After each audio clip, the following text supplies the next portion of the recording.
Hey Robert, how are we today? I'm good, Mr. Mike. Just a note, we are live to the public right now. So, Okay.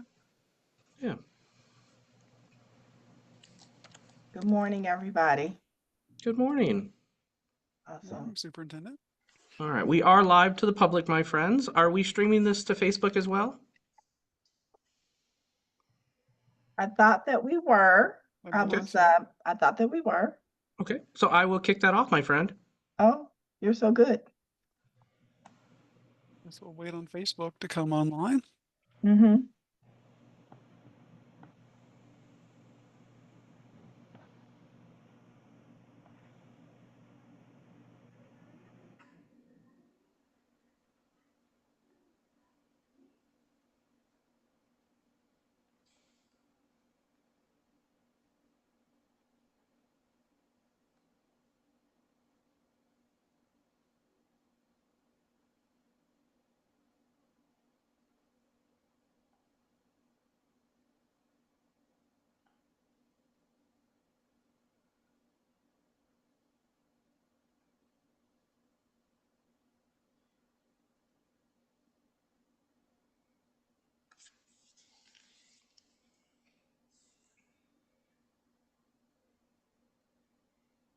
Okay, we are live to Facebook, my friends, for our budget Awesome. town hall session. Superintendent, take it away, my friend. Well, thank you, Rob, and good afternoon, everyone. Thank you for joining me. And our brand new treasurer, Mr. Mike, is on with us as well. We thought it would be a helpful idea to provide you with an update on the Cincinnati Public Schools budget and also get some feedback from you or thoughts and ideas of where you think we should go for the 2026, wow, 2027 school year. So I think that Mr. Guston, our treasurer, has a deck prepared that we can start to talk through. And so I'll toss it to him for right now.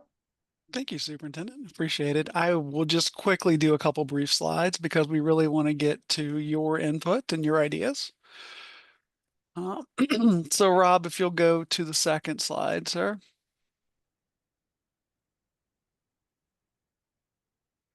Just want to quickly give an update. So this is our budget and three-year forecast that we filed in October. And what's really important about this is it sets the budget target for next year. So you can see that's the outline in blue there. As you can see, our current year is 634.7 million. Next year's target, we're looking at 34.2 million. So very similar year over year, which will be important for our discussion. The other thing I wanted to point out at the bottom there in orange, the property tax renewal or replacement. So we weren't allowed to count that money as part of our official forecast until last week. And so now that money will move back into tax revenues now that the renewal levy passed last Tuesday. And obviously we want to thank the community for their support on in that. So that's really all for that slide. If you go to the next slide, Rob.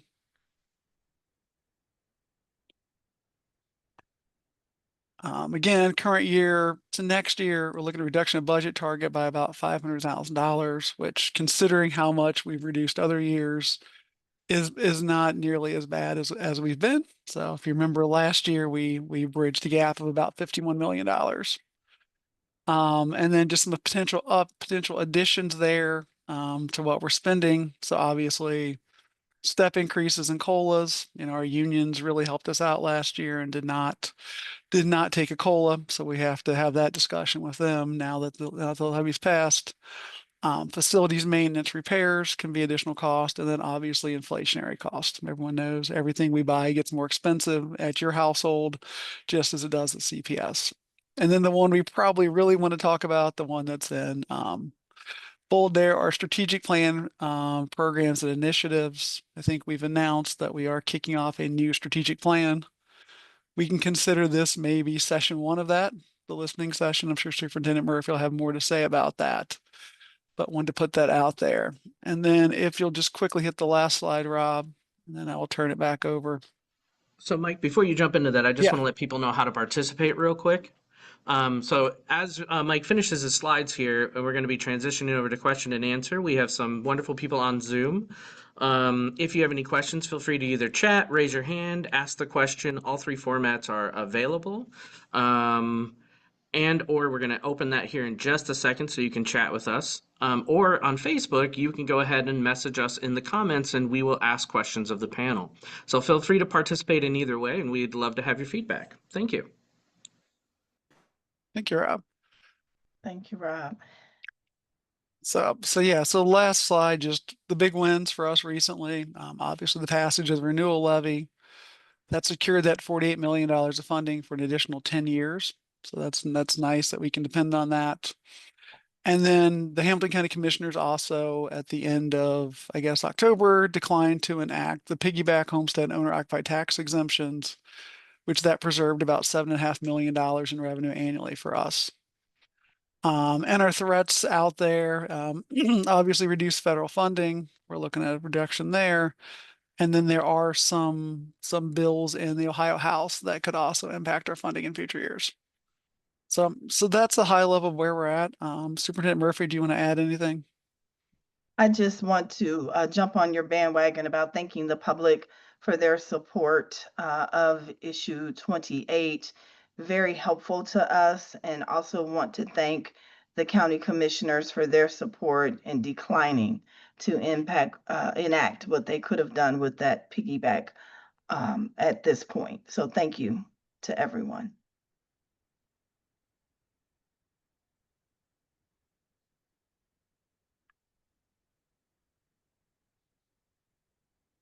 I think, yeah, the rest of this is really time for us to listen. And so, yeah, I think time for us to listen and take notes and react to comments or questions. So I think that those who can type in the chat, please feel free to do that. And I think that Rob is also going to be assisting us with any types of Q&A or suggestions is really what we're looking for as we move into the budget conversations for the upcoming school year. Rob, can you help us? Do you see anyone with a raised hand or a question at this point or a comment? Yeah, absolutely. So yeah, on Facebook so far.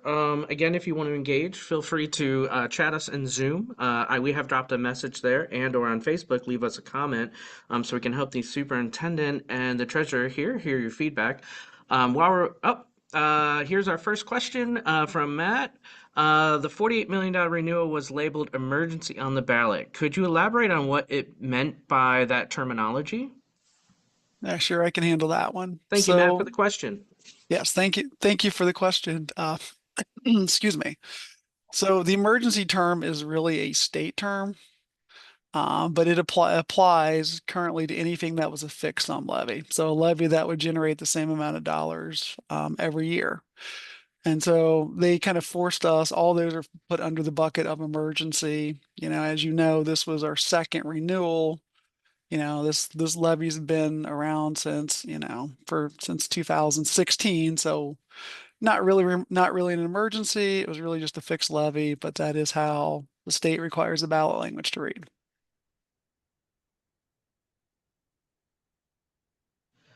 Thank you, Mike, and thank you, Matt. Next question. What pitfalls or what dangers are we expecting from the federal government, from the state government moving forward that may affect these numbers as we move forward for estimating for next year? I'll start, and then Mike, I'm sure will have thoughts on this. I think the biggest threat in terms of state decisions or federal decisions is right now for us the unknown. So we've already started to go to work on our upcoming budget, and again, this marking our first opportunity to be able to get input and ideas about that particular budget. And so it's the unknowns. We're not really sure what adjustments could be made, although we know that there are strong possibilities both federally and with the state decisions that are being made.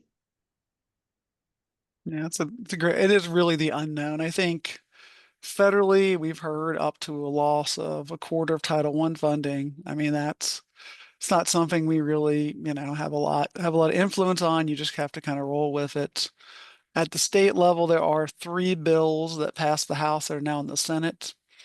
Each of those does a different way to provide tax relief to property owners at the expense of the schools. And so obviously we're lobbying on those. We're concerned about those. I think really for this discussion is it's really important that as a community we're clear on what our priorities are, because I think unfortunately we may have to come back and say, yeah, we're not going to have all the money we thought we're going to have, or we may have more. And so it's important that we have things prioritized so that we're easily able to add or remove expenses to meet the amount of revenue we're going to have.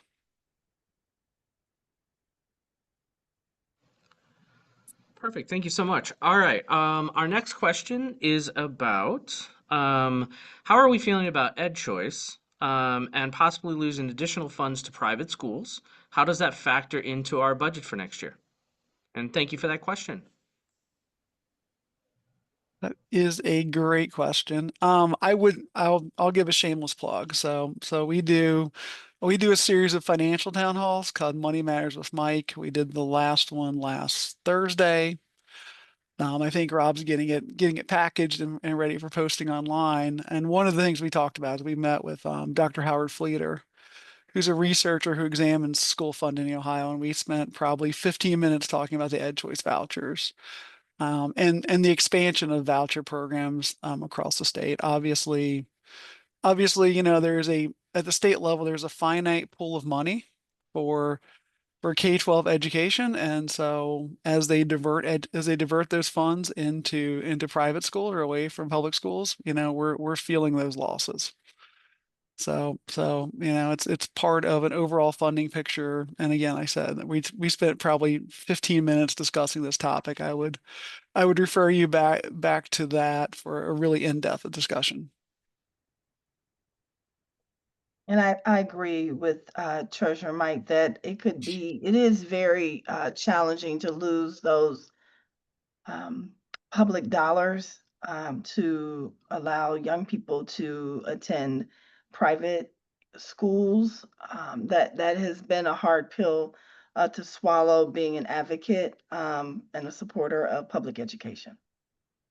And I think I will also say there is a lawsuit pending, and a group of school districts, including Cincinnati Public Schools, is part of a group that sued the state around the constitutionality of some of the ed choice stuff. And and the first round went in our direction, and obviously, these things will be appealed and appealed. So we're keeping an eye on that as well. Thank you, Superintendent and Treasurer. Our next question, this is from Ramika on Facebook. Thank you for your question. So they are not actually emergency funds, but already counted as part of the budget. This doesn't actually do anything to cover the budget deficit. So I think that's in the response to the question about the 48 mil that was passed, and how that's already included in our budget. So go ahead, guys. Sure. Yeah, the $48 million was a renewal. So we're renewing money that we were already getting. And luckily, we were able to get that renewal. We're able to get it for another 10 years. So we can plan on having those funds available. Obviously a loss of that size would have been catastrophic, but a renewal doesn't generally give you any more new funding. And as Mike said at the top of the conversation, this past spring and summer, we cut 51 million. If at this point we had to go and take care of 48 million, it would be devastating. It would be devastating. So that is the basis of our gratitude to the people of Cincinnati for giving your support by voting yes. Thank you very much. Our next question, are these slides available offline? I was late to the meeting, so, but we're glad you still joined us, Matt. Thank you. Yeah, we'll make that happen. Perfect. All right, and then next, I'm excited about the Montessori teacher program. This is from Annie, that is being developed, and I hope that future budget decisions will involve the success of this program. Yeah, So I we're think that's just excited about it too. We're definitely excited.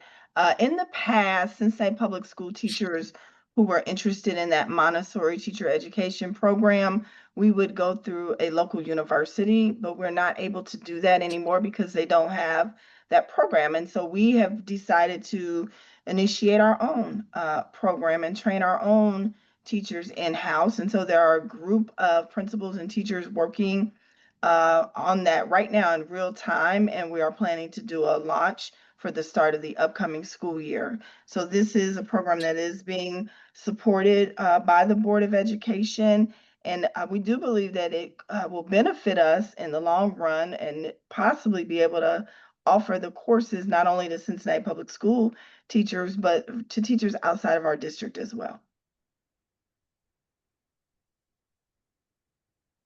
Thank you, Superintendent. All right, our next question. What can we do to be proactive instead of reactive?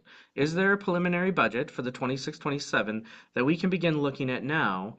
Could we put together a committee to begin looking at that now? And that is from Facebook.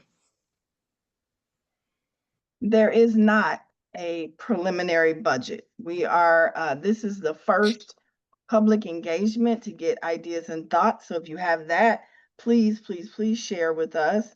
But there is no preliminary budget that has been set at this point. Yeah, we are in step one of a long process that takes us all the way through June to set the budget. So this is, as Superintendent Murphy said, this is step one, day one. So we want to hear ideas, and then we will build those pieces in, and we will continue to build and seek feedback as we go.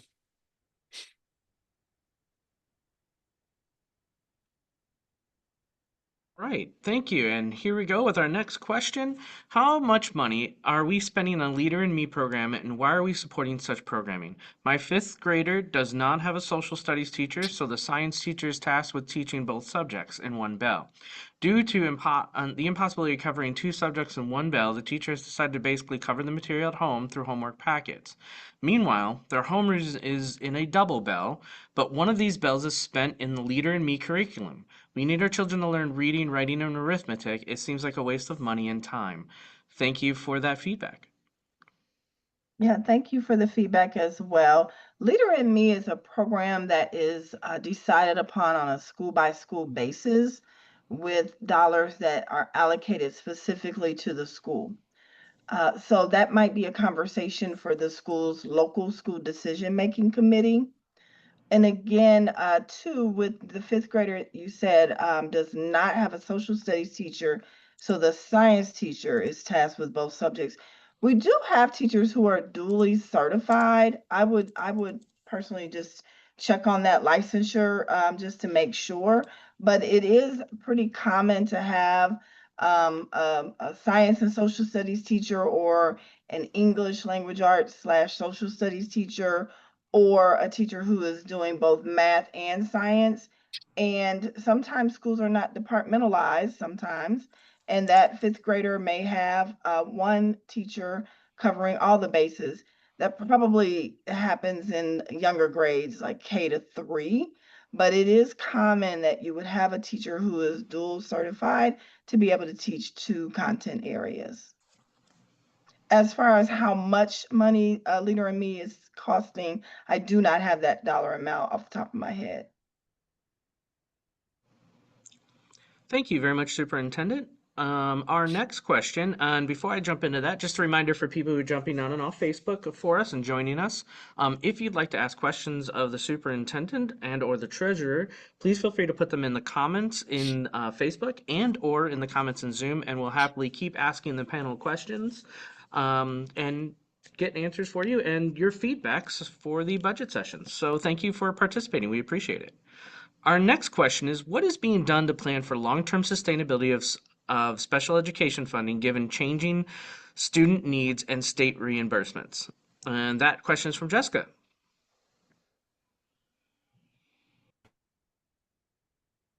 Well, every year we project out the number of students with disabilities that we may have in our school district, as well as the type of disability that will determine what type of service needs to be provided. A projection is just that. However, a projection, we never know um, if we may get new students who have something that needs to be addressed. And then, if so, we are bound to take care of that. So, while we do projections, it's really hard to say long term what we may have. Yeah, I mean, I think it's definitely an issue. We could this is certainly a spot we could use some lobbying at the state level to really fund special education. But I think our staff at CPS works really hard to make sure kids' needs are met, and I know they do a great job, in the student services department and at the individual schools, and making sure IEPs are followed and making sure that we stretch our resources as much as we can to make sure that students have what they need. And I believe at the state level, there was a little bit of research being done, a study being done, but I think that they've paused that. So, yes, I agree with Mike. Any advocacy in that area would be extremely helpful. Yeah, it feels like the state does these surveys and then they get the price tag. And then and then the survey gets put on a shelf somewhere. Thank you so much.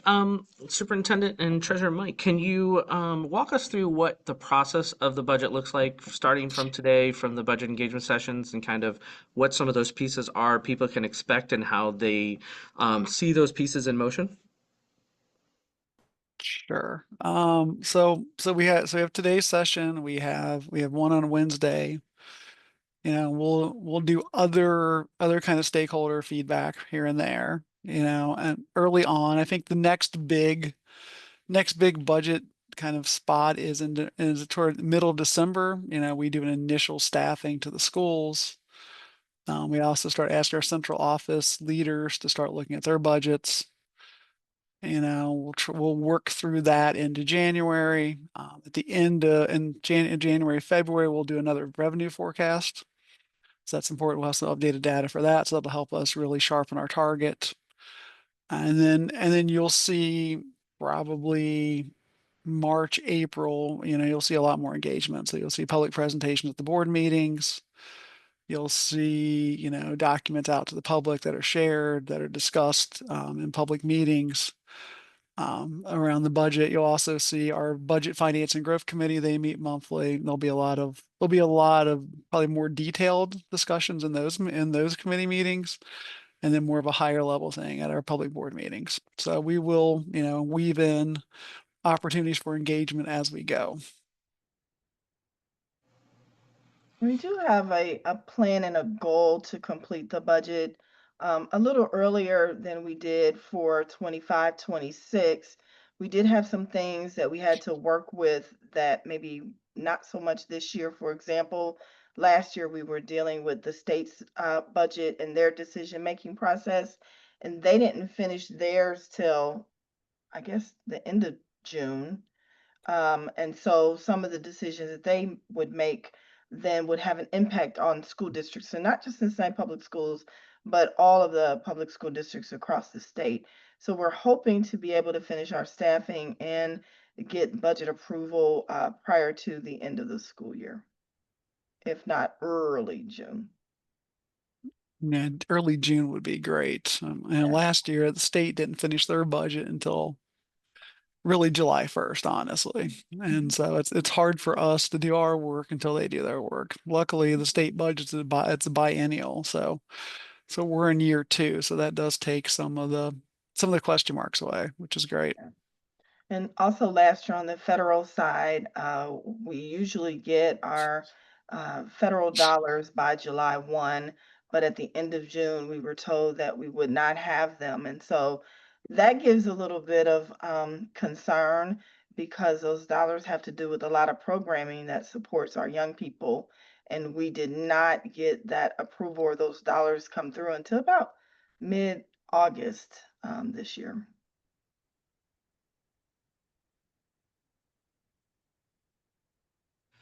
Thank you very much. We do have a comment. Thank you for taking my questions and answering it as well. I will address this at the school, with the school. This was about the leader and me. Superintendent and Treasurer Mike, you mentioned that the first part of the process is the school budgeting. If individuals want to get involved in that at the school level, how do they do so to make feedback and comments? Yeah, so one way you can get involved is by attending your local school decision-making committee meetings. You don't have to be a member to attend, but you do have to be a member to be able to vote on whatever decisions are being made. You can also participate, I think Mike mentioned to you two meetings. One, the Budget, Finance, and Growth Committee meeting that meets once a month. They are always open to public comment. And then also the board meetings, my apologies, the board meetings themselves, when we start to get into the conversations around the budget for the upcoming school year, they also welcome public comments. Thank you very much, Superintendent. Our next question is, couldn't we save money by not offering free breakfast and lunch to all students across the board? A portion of that money is being spent on kids who do not require the assistance. And that's an interesting one because really our our student dining program is efficient enough that they don't use any general fund dollars, which is different than most school districts. But our team is efficient enough that all of that money comes to us from the federal government, and so we don't have to supplement that with any local dollars. So it's kind of a win-win for us, and that students get fed, and we're not using local tax dollars for it.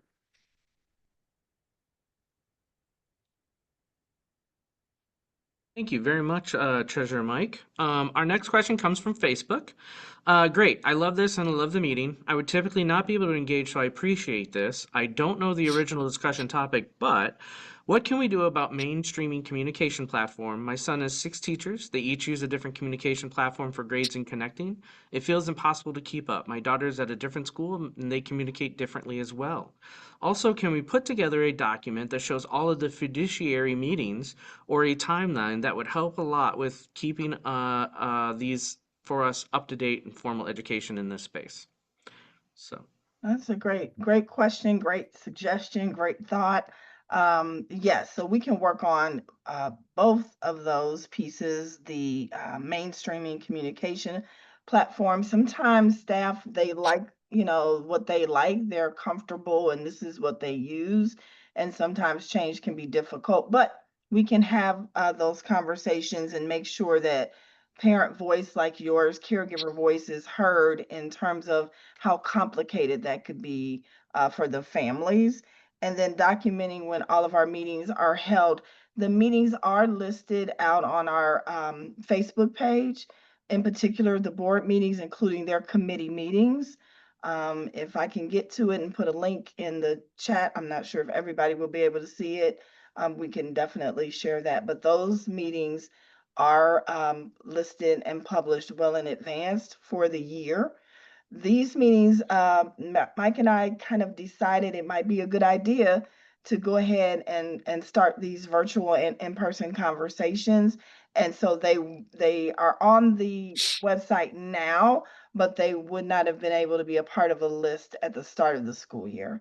So my apologies, but I appreciate everybody who is taking a little bit of time away from their day to engage with us today. Yes, agreed. I did publish a timeline. I did not put it in today's slide deck, but I will. I think we'll share these slides out, but I can go back and pull the high level budget timeline because I think that would be helpful as well.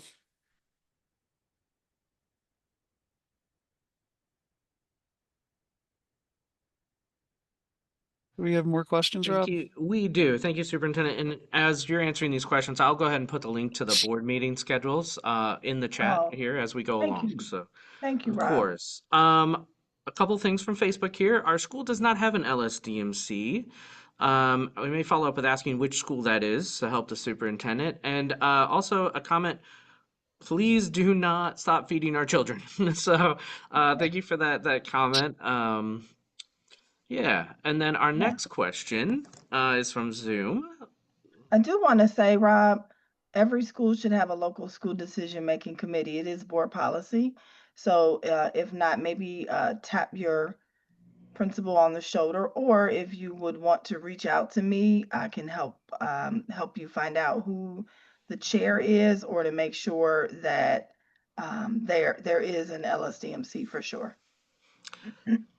Thank you very much, Superintendent. And yes, so they're having a nice conversation back and forth. Every school has an LSTMC on Facebook, so thank you for all our champions out there on Facebook right now. We appreciate you.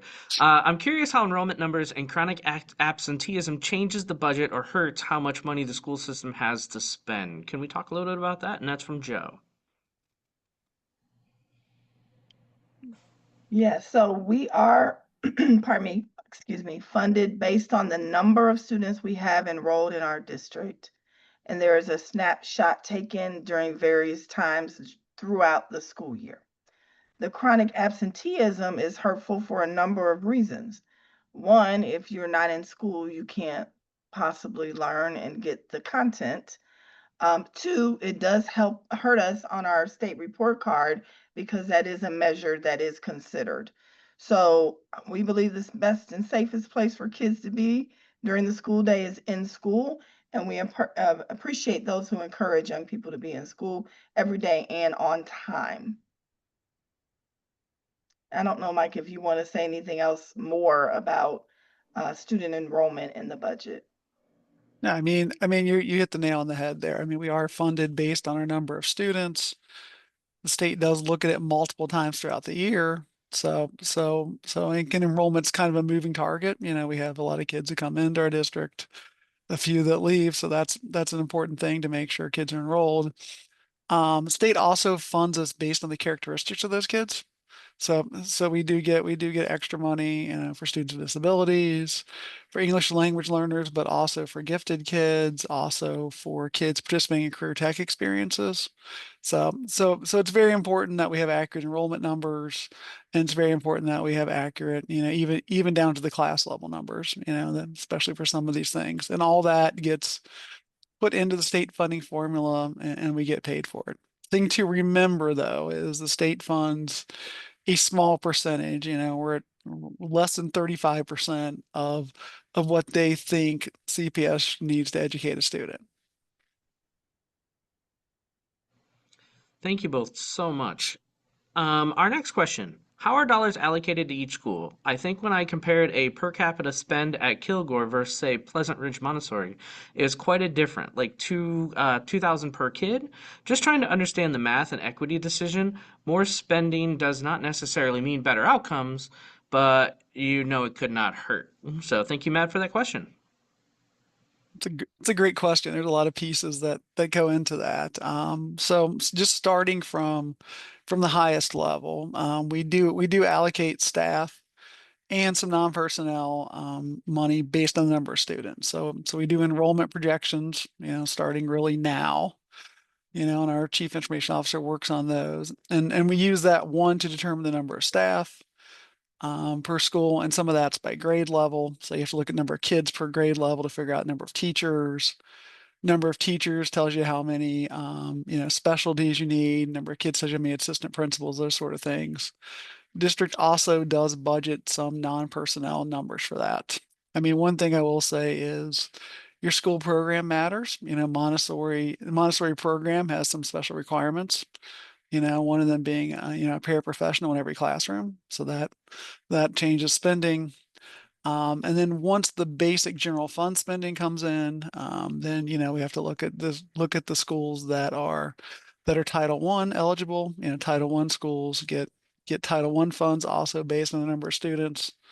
So that plays into it. And then different schools sometimes have different funding sources, you know, from just different grants they might have received from local donors. So all that mixes together to really get your per pupil spending per school.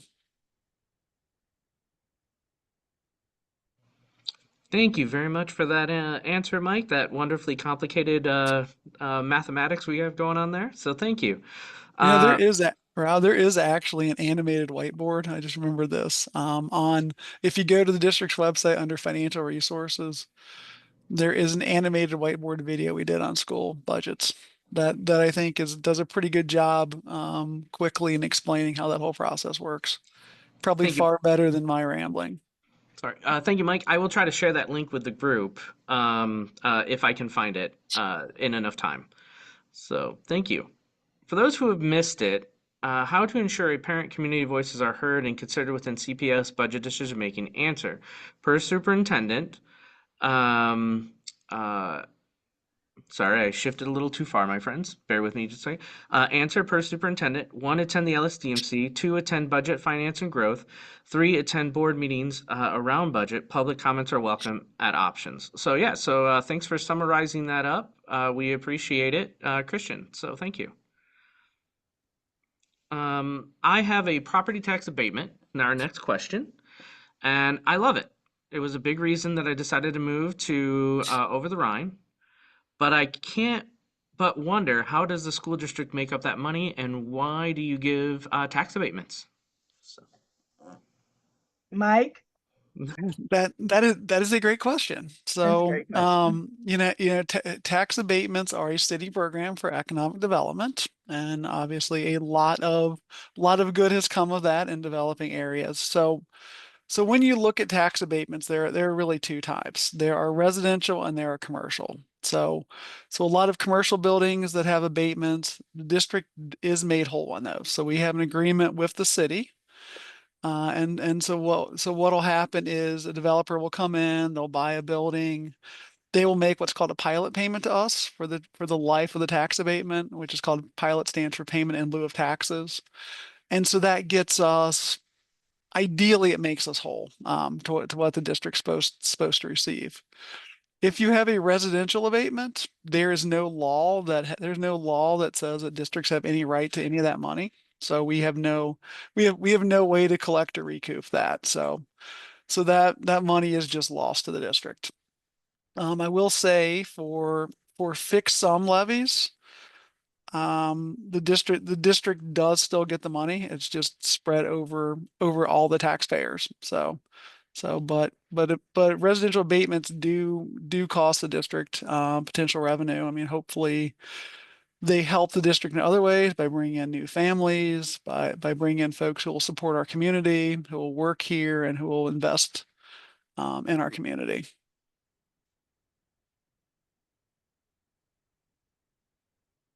thank you, Treasurer Mike, on tax abatements. And thank you, everyone, for the questions. If you still like to participate, we still have about 20 minutes. We are taking questions on Facebook. And we are taking questions through Zoom. So if you have any questions, please feel free to keep sending them our way, and we will keep sharing them with our wonderful district leadership here. So thank you. How much of the district's current budget is being spent on transportation provided to charter schools? And who can change policy around that particular issue? Do you remember the number, Superintendent? I don't remember the number. It's a big number. Yeah. But yes, our school district is responsible for transporting young people to charter schools. That does come out of our budget. I don't remember. I know it's a significant percentage of our budget. I think our overall transportation budget is somewhere between 48 and 50 million, but I don't remember what the charter school piece is. I know Chief Operating Officer Burkhart could do that in his sleep.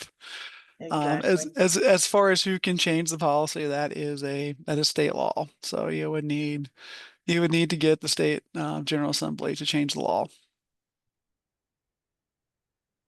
And then I do want to go back just ever so briefly, the question about property tax abatements and Treasurer Wagner, Lord, who is that? Hi, Jen. Treasurer Guston handled that so well, but then there was a B portion to the question, why do you give tax abatements? And this is not the decision of the school district. So it's not Cincinnati Public Schools giving the abatements. I just want to not brush past that or not miss that. Yeah, thank you. I just saw that as I was looking through the questions and forgot to answer that, so I appreciate it.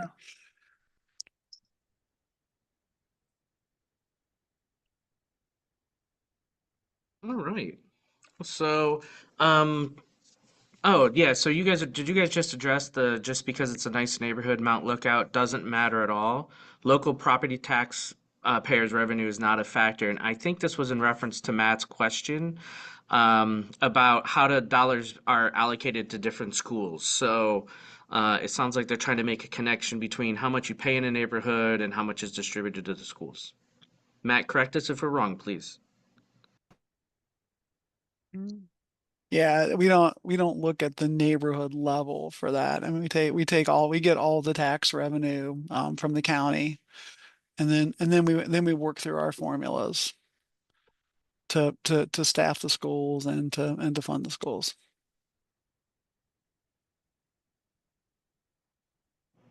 Thank you very much. Mike, can you expand a little bit, and Superintendent, on how equity is built into the budget as part of those decision-making the process?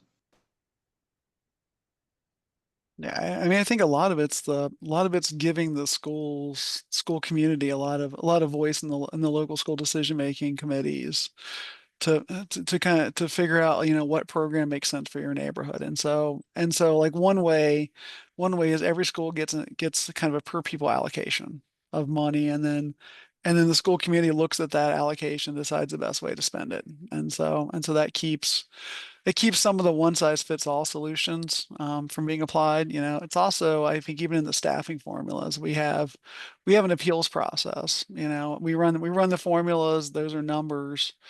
But then we have a process to go back and look at individual situations from an equity lens to make sure, because sometimes raw numbers don't give the full picture. Thank you very much. To continue, we have about 15 minutes left. If you'd like to comment on Facebook, please feel free. And again, we will share your feedback. And it doesn't have to be a question, it can actually be feedback for leadership on what you think is a priority or important in the budget, where you want to see money being spent. That's why we're here. And again, on Zoom as well.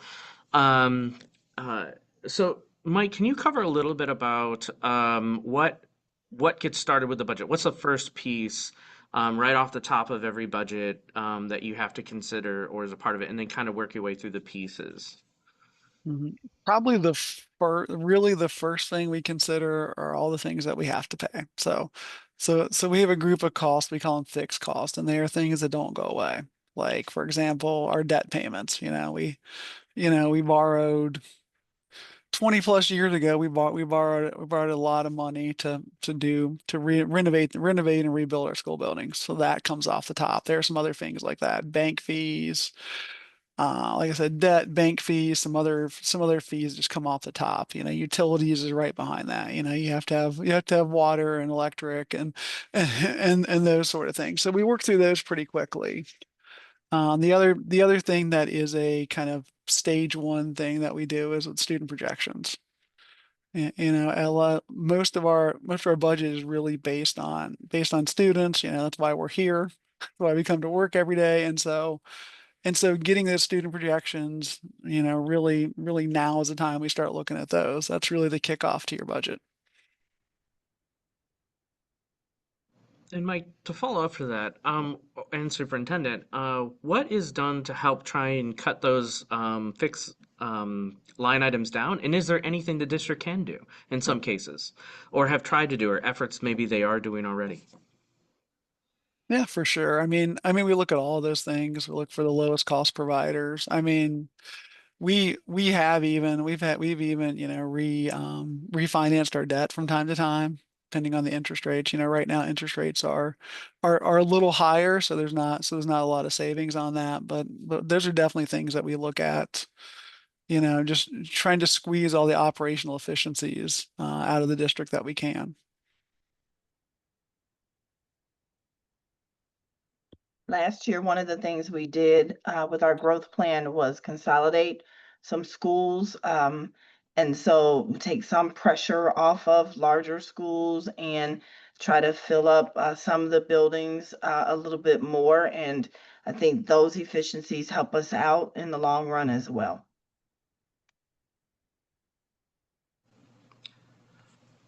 Thank you, Superintendent and Treasurer Mike. CPS, this is a question um, from Facebook. CPS is still looking at staffing issues and increasing staffing as far as paraprofessional security, and how are they addressing that? So, how is our staffing looking so far? And yeah. Yeah, I think our staffing is in pretty good shape. So we are always looking for security assistants, paraprofessionals, in particular, people who are interested in being paraprofessionals, working with our students with disabilities. And then if there are teacher vacancies, which at this point I do not think we have any, we always staff for teacher vacancies. From time to time, some other positions that we have had, we may put on hold, just waiting to see what our budget will look like and how it will shake out. But for the most part, there are some student dining services. If you're willing to help us with meals in our schoolhouses, we tend to look for those as well. Though there is a posting that is done whenever we do have a vacancy that is made public so that anyone who might be interested is made aware. Perfect. Thank you so much, Superintendent. Um, a little shout out from the Cincinnati Parent Engagement Network. Thank you for having this meeting and looking forward to more. And I'm going to intentionally piggyback off of that before people start kind of peeling off for the day. If you want more, we have more on Wednesday night at 6 p.m. here at the Ed Center in person in our auditorium. So you can come join Treasurer Mike and Superintendent Murphy. Um, and have a conversation with them. We will still live stream this to Facebook, so you'll still be able to engage that way. So you'll still be able to engage virtually as well. But we'd love to have you join us in person if you'd like. So thank you for that shout out from the Cincinnati Parent Empowerment Network. So, all right, and we are looking for more questions. What role does the elected school board play in budgeting, if any? Thank you, Matt, for the question. They are the final approvers of the budget. So it's one of the statutory duties of our school board is to approve the budget.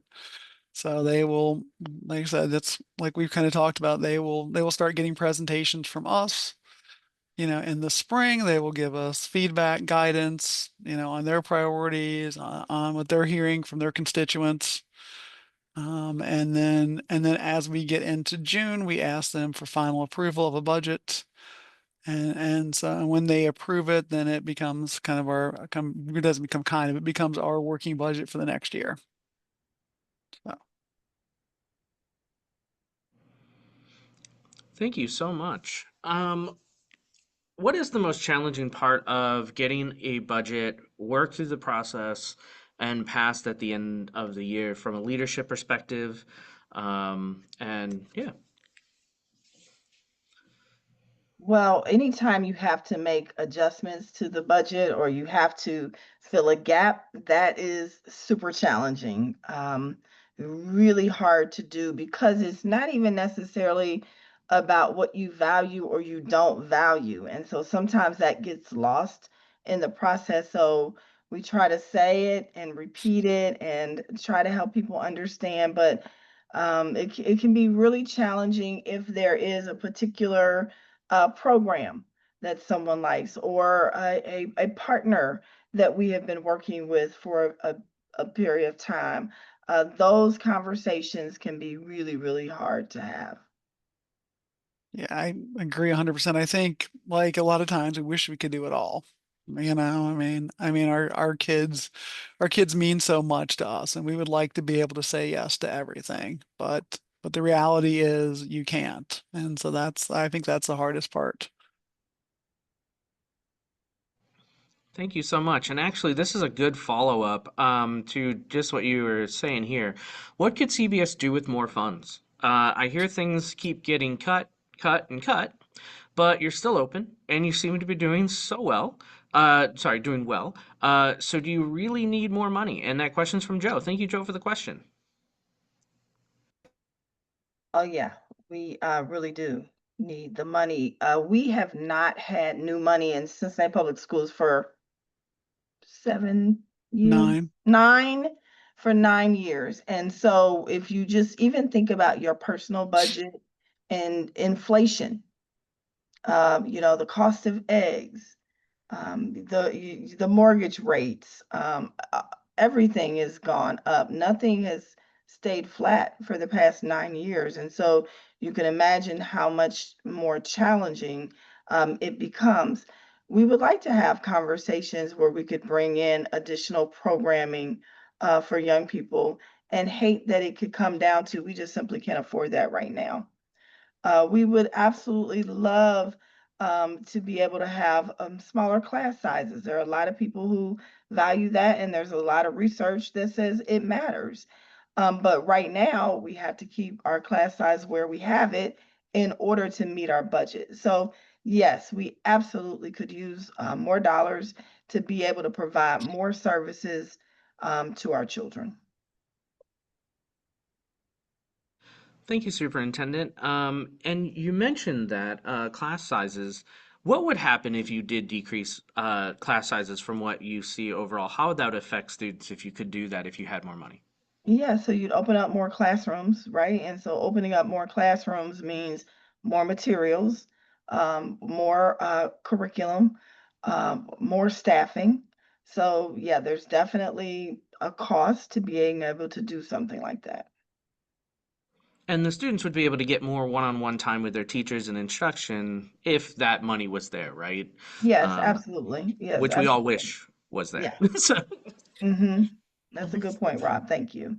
no, no, that's great. Thank you for having these sessions. This is from Annie. I trust CPS leadership to make good decisions to support all kids across the district. In terms of offering future feedback, it would be useful to know if there were specific initiatives that the district is considering or cutting that would be on the table. So thank you for that feedback. Any follow-up from the leadership? Thank you. I think just connected to the earlier question about if there's any preliminary budgets, and this again is day one. You are a part of day one for the 2026-2027 school year budget. So right now there are no cuts on the table to be considered or options to weigh in on at this point. Mike?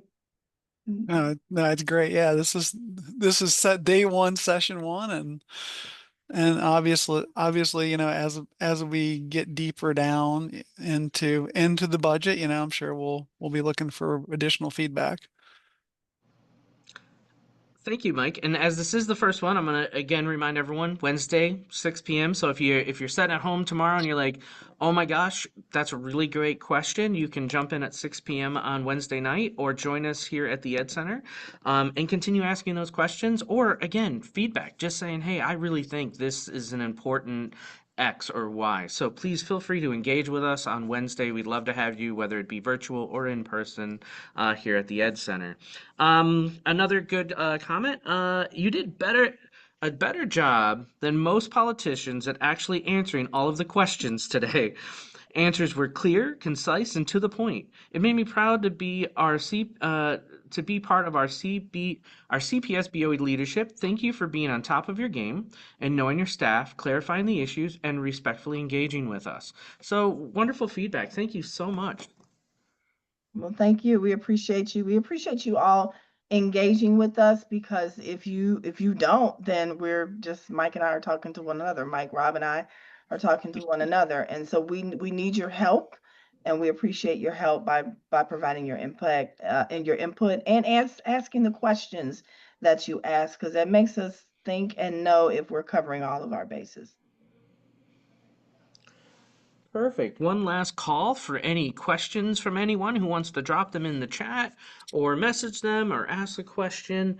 As we begin to wrap up today, while we're wrapping up, Treasurer Mike, Superintendent Murphy, is there anything you want to include or add this evening as we begin? Oh, wait, we have one more before you hold your thoughts. In regards to transportation, many CPS parents still do both have a clear understanding as to why the district or metro is no longer providing students only metro routes. Was that a policy or budget issue? Can you please briefly provide reasoning behind that decision? That option went to the board as a part of our budget cuts.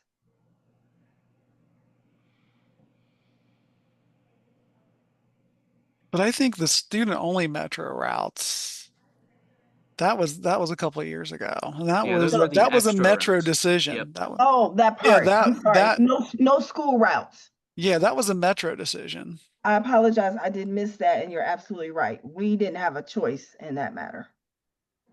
Yes, Metro made the decision to eliminate those routes. Sorry, I missed that. Perfect. Thank you. No, thank you so much for answering that. We appreciate it. We did just share a survey. We're hoping that participants will um, uh, complete to give us more feedback if they so choose. We'd greatly appreciate it. That was just shared in a link, and we will share that on the Facebook comments as well. Um, so yeah, we'll please participate, and we appreciate it. Sorry, one last question. Joe says, "I'm kind of a nerd about this stuff. I hear the board member mention that districts merging. Do you think this will happen? Would CPS consider taking on other districts? Is that what Columbus wants?" We are not having that current conversation. I think it's just in looking at what is happening across the state of Ohio in particular, in terms of what could possibly happen. But Cincinnati Public Schools has not entered that conversation in any type of formal or informal way. And I'm not sure about what Columbus is doing along those lines at all. Yeah, Perfect. I think there is a person or persons in Columbus who want that, but I don't know that that is really a directive from Columbus. Yeah, and I think they're referring to the legislator when they say Columbus. I don't think they mean the school district, Yeah, and I Or think the there are state. legislators who I think would like to see far less school districts, but I don't know that's even a majority of legislators. I mean, I think most of our legislators come from smaller from areas that have one or two districts that are very tied to their local communities. Perfect. Thank you both so much. We have a thank you for answering all these questions. This was great. Superintendent Shauna Murphy and Treasurer Mike Guston, thank you both so much for taking the time today. And of course, all your work, with our young people and making sure they have all that we can give them to have better futures. So, thank you both so much. thank you. And thank you, Rob, for facilitating the conversation today. Very helpful. Always happy to help. Thank you, my friends, and everyone have a wonderful day. We'll see you on Wednesday, everybody. So.